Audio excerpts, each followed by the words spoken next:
À peine élu, le nouveau président en exercice de la Communauté économique des États de l'Afrique de l'Ouest CEDEAO a choisi des mots très forts pour fustiger les coups d'État en Afrique. Bola Tinubu n'est pas passé par le dos de la cuillère. Pour lui, il est intolérable de s'emparer du pouvoir par les armes.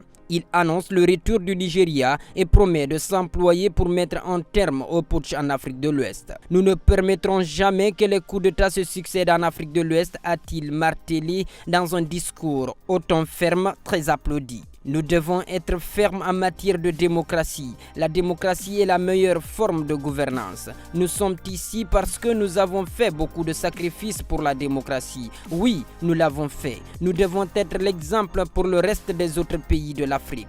Sans la démocratie, il n'y a pas de liberté. Il n'y a pas d'état de droit. Nous ne permettrons jamais que les coups d'État se succèdent en Afrique de l'Ouest.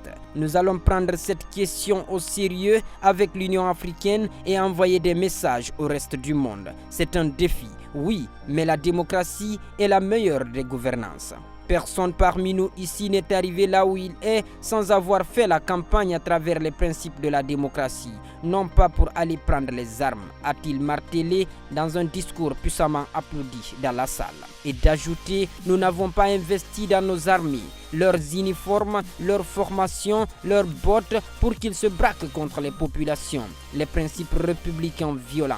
Nous avons investi sur eux pour défendre la souveraineté de leur pays, maintenant qu'ils aspirent à mettre en place leur gouvernement. Nous devons réagir, nous ne pouvons pas rester comme des chiens sans croc à la CEDEAO.